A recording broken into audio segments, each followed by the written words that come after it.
Olá, tudo bem? Meu nome é Thiago Vogel, eu sou cirurgião dentista e membro também do CRO Jovem. Vamos trabalhar alguns conceitos de suma importância para o cirurgião dentista, para que ele não caia em armadilhas ou em arapucas, por assim dizer, e fuja dos 3 pesadelos de responsabilização, que seriam a imperícia, a imprudência e também a negligência. Uma pesquisa de 2017, encomendada pelo Conselho Nacional de Justiça, demonstra um aumento de 130% no ajuizamento de ações contra profissionais de saúde. Dentre eles nós da odontologia. Um motivo pelo qual os cirurgiões dentistas têm que estar sempre muito atentos para não cair em algumas armadilhas que podem ter aí, que seriam os 3 pesadelos que a gente pode falar no que diz respeito à responsabilização civil desses dentistas. Um dos primeiros pontos que vale a pena a gente comentar seria a atenção ao nosso prontuário. O prontuário é o início de tudo, é por onde nós vamos obter informações muito valiosas, muito precisas com relação ao nosso paciente. Eu sempre costumo dar alguns exemplos, porque muitas vezes nós falamos muito do conceito teórico de prontuário, mas acabamos esquecendo aonde ele se encaixa no dia a dia. Muitas vezes quando questionamos, inclusive a questão de medicamentos, os pacientes falam que não tomam nada ou que tomam algum medicamento ou outro e não dão a devida importância. Mas só para vocês terem ideia, eu perguntei à paciente, a senhora tem algum problema de saúde? E ela respondeu que não, que só tomava uma vitamina. Nesse momento já me acendeu uma luz amarela. E eu perguntei, dona fulana, qual medicamento que a senhora toma? Eu tomo alendronato. Então, assim, para nós que somos cirurgiões, nós sabemos do risco de osteonecrose que possa ser induzida por medicamentos, principalmente pelos alendronatos. Então, isso mostra mais uma vez que se eu não tenho a devida atenção ou não desprendo a devida atenção ao prontuário do meu paciente, a gente pode cair em erro e isso pode ser muitas vezes levado a tribunal e a gente vai ter que responder por isso. Outro ponto que também entra dentro da questão do prontuário seria com relação ao termo de consentimento. Os termos de consentimento nada mais são do que você explicar para o teu paciente através de um instrumento documental, uma vez que é o que a lei pede que nós façamos com o nosso paciente. Esse paciente ele tem que estar ciente de todos os riscos e de tudo que pode acontecer durante esse tratamento. Se formos levar em consideração ao que diz a regulamentação do nosso conselho, principalmente a resolução do Conselho Federal de Odontologia 118 de 2012, diz que é obrigação do cirurgião dentista esclarecer todas as dúvidas. Então, uma vez que eu não lance mão desse instrumento para o nosso paciente, eu posso, inclusive, estar respondendo não civilmente e criminalmente, mas também eticamente no que compete aos conselhos regionais e ao Conselho Federal de Odontologia. Não podemos esquecer também que, enquanto prestadores de serviço, nós também estamos à luz do Código de Defesa do Consumidor. E o que diz o Código de Defesa do Consumidor? No seu artigo 6º, que são direitos básicos do consumidor, a informação adequada e clara sobre os diferentes produtos e serviços a que esse consumidor vá ter acesso ou vá procurar. Então, nós não podemos esquecer que nós não respondemos somente ao Conselho Regional ou ao Conselho Federal. Também estamos à luz do que diz o Código de Defesa do Consumidor e o Código Civil e o Código Penal. O que nós não podemos esquecer também é que na inexistência de legislação específica, o que regulamenta o dever de informação é o Código de Defesa do Consumidor. Então não adianta às vezes a gente procurar legislação específica para a odontologia, porque a gente pode cair em erro e achar que ela não existe, quando na realidade ela está lá expressamente escrita e regulamentada no Código de Defesa do Consumidor. Outro ponto-chave é que um eventual prejuízo causado a um paciente, ou o paciente não gostou do resultado do tratamento, ou tivemos algum problema transoperatório com esse paciente e que causou algum determinado dano, seja ele físico, estético, emocional, nós temos que ter atenção ao que diz a lei. E a lei diz o seguinte: todo prejuízo causado deve-se a obrigação de ser reparado por aquele que o causou. Então, nós temos que ter bastante cuidado no nosso tratamento com o nosso paciente. Esse termo de consentimento ele deve ser assinado antes do início do tratamento, uma vez que o entendimento jurídico acerca disso é que, uma vez que o meu paciente não assine esse termo de consentimento, ele não exprime a real vontade dele via documental, ou seja, ele não vai conseguir comprovar que ele realmente desejava se submeter àquele tratamento. Sim, pode parecer uma ironia, mas tratando-se do ponto de vista jurídico, é um ponto-chave, é um ponto que devemos ter atenção. Então, termo de consentimento antes do início do tratamento. Outro ponto que nós gostaríamos de deixar bem claro, e aqui frise-se a super importância desse tópico, diz respeito aos exames complementares. Quando o paciente arcar com os custos destes exames, ele terá direito de manter em sua posse os documentos originais. Reservado ao cirurgião dentista o direito de ter a cópia desses documentos ou desses exames em seu consultório. Então não é uma obrigação, tá, do paciente deixar os exames dele no nosso consultório. Nós podemos ter acesso sim e devemos lançar mão disso, de ter ele anexado em nosso prontuário, mas pode ser uma simples cópia, não precisa necessariamente ser o exame original. Isso desde que o paciente tenha pago por ele, compete ao paciente a posse desse exame. Mas aqui eu acho que vale a pena um asterisco, por assim dizer. Vamos dar uma maior importância no que diz respeito às radiografias. Radiografia, eu diria que é o exame, se não o mais, é um dos mais importantes de termos no nosso arcabouço aí de documentação desses pacientes, tá? Principalmente as radiografias periapicais, radiografias panorâmicas, enfim, qualquer tipo de radiografia que tenha sido lançada à mão durante o tratamento desse paciente. Radiografia é super importante, o antes, o durante e o depois do nosso tratamento, tá? Vale lembrar que também modelos de gesso que sejam confeccionados durante o tratamento também compete a guarda dele para que você tenha numa eventual execução jurídica aí como provar como você pegou esse paciente antes e como ele ficou depois. No que diz respeito ao contrato de prestação de serviços, o plano de tratamento proposto após você conversar com o seu paciente, ele é o objeto desse contrato que você vai ter com o teu paciente. E na qualidade de consumidor, ele é vulnerável. Aqui a gente pode voltar um pouquinho e explicar que existe uma diferença na interpretação jurídica. Quando um paciente aciona um profissional, dentista, médico, enfim, um prestador de serviço, existe algo que a gente chama de inversão do ônus da prova. Ou seja, não é o paciente que vai ter que provar que você, doutor, ou você, doutora, errou. É o contrário, é você, doutor ou doutora, que vai ter que provar que não fez nada de errado. Existe uma teoria da hipossuficiência. O nosso paciente ele é considerado hipossuficiente tecnicamente em comparação com você, profissional. E por esse motivo, compete a nós a prova de que o que o paciente está alegando, ou o que o paciente está pedindo, ou nos acusando muitas vezes, não é verdade. Então, por isso, a necessidade de ter desde o primeiro ponto que nós conversamos, que é a ficha clínica, termo de consentimento e o entendimento do porquê que eu tenho que ter tudo isso. Quanto tempo a gente tem que guardar todas essas informações no nosso consultório? Muito bem, recomenda-se que o profissional guarde pelo maior tempo possível, tá? Uma vez que, mesmo em situações pós-morte, documentações odontológicas, prontuários odontológicos e radiografias, enfim, podem ser solicitados pelo Poder Judiciário. Então, quanto mais tempo você conseguir guardar essa documentação, melhor para você. Tá? Você vai estar mais protegido de eventuais problemas de ordem judicial que você possa ter. Entretanto, o Código de Defesa do Consumidor prevê um prazo de 5 anos para reclamação após o conhecimento do fato. Ou seja, a contagem do prazo se inicia a partir do momento em que o problema foi evidenciado. Então, via de regra, reserva um espaço, um arquivo, se você não tem um prontuário digital, reserva para que você tenha a guarda desses prontuários.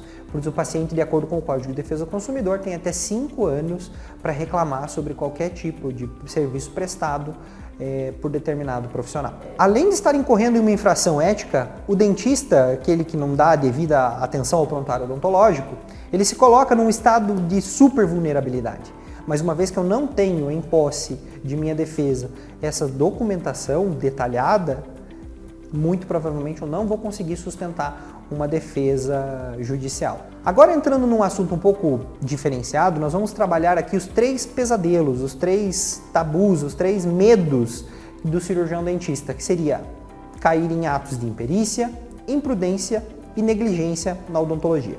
O que nós temos percebido é que houve um aumento na disponibilidade da nossa mão de obra. É óbvio que nós temos como olhar o nosso mercado de trabalho hoje e interpretar que nós temos muita mão de obra, nós temos muito dentista no mercado.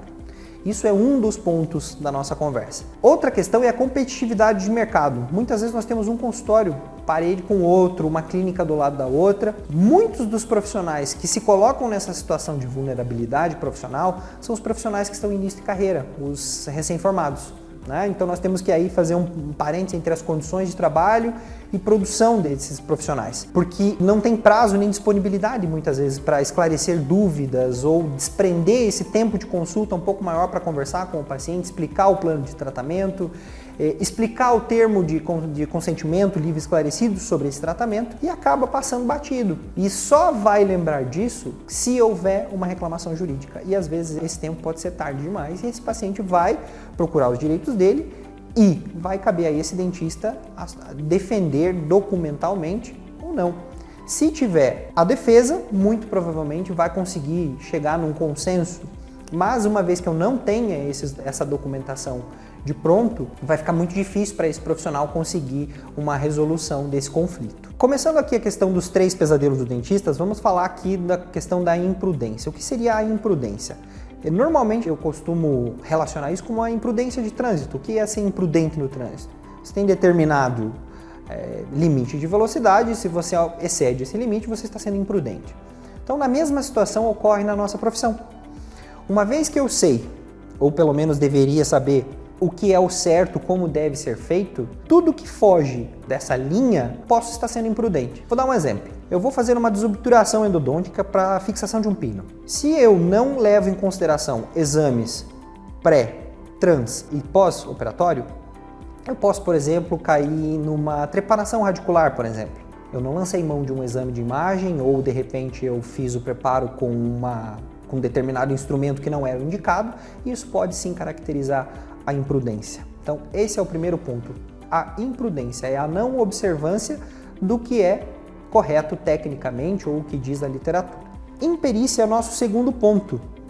Imperícia, na realidade, é a falta da capacidade técnica do profissional no desenvolvimento de determinada conduta ou determinado tratamento. Um outro exemplo clássico que eu posso dar aqui é, por exemplo, num caso de cirurgia. Nós vamos fazer extração de um terceiro molar, incluso, bem difícil, né?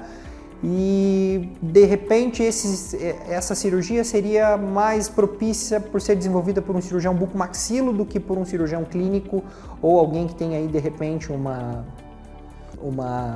algum curso na área de cirurgia, mas que não seja cirurgião bucomaxilo. De repente, a conduta com que eu vou desprender ali determinadas situações, eu posso não ter o domínio daquela técnica ou não ter o domínio correto do que eu tenho que fazer em determinadas intercorrências que possam acontecer, e isso também vai caracterizar uma imperícia, ou seja, é a falta do conhecimento técnico ou da expertise no desenvolvimento das técnicas dos tratamentos que são propostos e são iniciados em nossos pacientes. O terceiro ponto, eu acredito que, de acordo com esses quase 10 anos de odontologia que tenho, seria a questão da negligência ou omissão, que seria aquela ação por descuido, indiferença ou desatenção mesmo por parte do profissional. Nesse sentido, profissionais que estão em início de carreira, eu acredito que sejam até menos negligentes no desenvolvimento das ações. Profissionais que têm um pouco mais de tempo, obviamente que eu não estou generalizando, costumam já ter um domínio maior da técnica e ter, às vezes, a sua própria forma de adaptação dessa técnica. E às vezes passa despercebido alguns passos que seriam importantes. Então, muito cuidado, muita atenção para que isso não caia em negligência. Porque pode ser apenas uma desatenção, um desleixo, mas isso lá na frente, numa eventual execução do nosso paciente, judicialmente falando, pode pesar negativamente para esse profissional. Então, o que pode ser considerado dano ao nosso paciente de acordo com tudo isso que a gente comentou? Dano pode ser um erro de diagnóstico, um tratamento imperfeito, ou seja, aquele que não se alcança o resultado esperado, o resultado proposto no início do tratamento, um erro transoperatório, acidentes que podem acontecer durante procedimentos, uma fratura de lima, uma fratura de broca, o escape de um instrumento cirúrgico durante a execução de uma cirurgia, danos materiais, morais e estéticos também se encaixam como dano a esse paciente, porque uma coisa vai levar a outra. No que diz respeito aqui ao tratamento imperfeito, ou seja, aquele que não alcança o resultado esperado, vale uma observação. Nós hoje temos a Resolução 196 de 2019, que foi promulgada pelo Conselho Federal de Odontologia, liberando aquelas tão disputadas selfies ou fotos do antes e depois. Nós devemos ter atenção, muita atenção nesse quesito. Primeiro, o Conselho Federal de Odontologia liberou, mas não está tudo liberado. Nós temos que ter atenção porque existem regras claras para que a gente faça essas imagens do antes e depois, de uma simples selfie. Nós não podemos fazer selfie em qualquer lugar do consultório de qualquer maneira. Existem padrões que devem ser seguidos e isso está lá na resolução 196. Entretanto, um dos pontos que vale a pena a gente comentar aqui na questão da responsabilização civil é que, mesmo que eticamente eu não vá ter problema com o sistema de conselhos, ou seja, eu não vá ter problema com o CRO ou com o CFO no antes e depois, desde que respeitado ao que diz a resolução 196, nós não podemos esquecer que por trás disso e antes disso, nós temos a Lei 5081 de 66, que é aquela lei que regulamenta o exercício da profissão, e também temos o Código de Defesa do Consumidor e o Código Civil. Ou seja, pode ser que tirando uma foto de antes e depois e colocando isso nas minhas mídias sociais, eu não tenha nenhum problema com o Conselho Regional ou com o Conselho Federal de Odontologia do ponto de vista ético. Mas isso não exime esse profissional da responsabilização com relação ao Código Civil e ao Código de Defesa do Consumidor. Então, muito cuidado na divulgação dessas imagens, porque você pode incorrer em dano a esse paciente uma vez que o resultado proposto não seja obtido no final do tratamento. Então, não adianta a gente colocar fotos de casos que deram super certo ali para o paciente, vender isso para o paciente como uma verdade absoluta, porque a gente sabe que a odontologia ela é uma ciência de meio e não de fim em algumas situações. Então, muita atenção, principalmente os colegas aí que atuam na ortodontia, na implantodontia e colegas que trabalham com estética. A jurisprudência, ou seja, o entendimento legal em casos de demandas judiciais sobre esses assuntos, entende que, principalmente nos campos da orto, do implante e de estética, compete sim a obrigatoriedade de resultado. Então, muito cuidado com relação à divulgação dessas imagens, porque acima da resolução 196 nós temos o Código de Defesa do Consumidor, o Código Civil e também a lei que regulamenta o exercício da profissão. Uma vez que essas ações de culpa, ou seja, negligência, imperícia ou imprudência por parte do profissional sejam comprovadas, o cirurgião dentista ele está sujeito às penalidades previstas no Código Civil, sendo obrigado a reparar ou indenizar até esse paciente. Cabe então ao profissional da odontologia trabalhar com todo zelo, toda cautela, calma e desprender esse tempo um pouco maior de consulta, principalmente as consultas iniciais, a fim de colocar a par do nosso paciente todos os pontos sobre esse tratamento. Uma vez que esse paciente não tenha ciência completa e exata do que vai acontecer, isso realmente representa um risco muito grande a esses profissionais e que, infelizmente, em alguns casos, são condenados a condenações na ordem de 20, 30 mil reais de indenização. O que acontece com profissionais que prestam serviço? Eu não sou o dono da clínica, o paciente foi lá e processou a clínica. Não esqueça que existe a responsabilização solidária entre o profissional e a entidade clínica. O paciente pode sim lançar mão de acionar separadamente clínica e profissional, e os dois responderão solidariamente a eventuais danos que possam ter sido causados aos pacientes durante o transcorrer desse tratamento.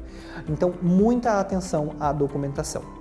Então, você, colega cirurgião dentista, preste bastante atenção nesses pontos que nós estamos comentando aqui, porque a ciência da odontologia e a prática da odontologia é linda. Porém, o Estado de Direito ele está aí para ser executado, né? O direito não vai socorrer o profissional que dorme. Aquele ditado, o camarão que dorme a onda leva. Essa onda pode ser financeiramente pesada no bolso desse profissional, desse colega, e é nesse sentido que o Conselho vem trabalhando com essa atitude nossa aqui de ter esse bate-papo com vocês. Gostaria de agradecer imensamente a colaboração do Departamento Jurídico do Conselho Regional de Odontologia, na figura do Dr. Alexandre Mazeto, que contribuiu bastante para que esse projeto se concretizasse. Se você gostou desse conteúdo, aproveita as nossas mídias sociais, o nosso Instagram, o nosso Facebook e deixa lá eventuais dúvidas, perguntas, questionamentos ou até mesmo um comentário sobre o que a gente conversou aqui. Muito obrigado pela atenção de vocês.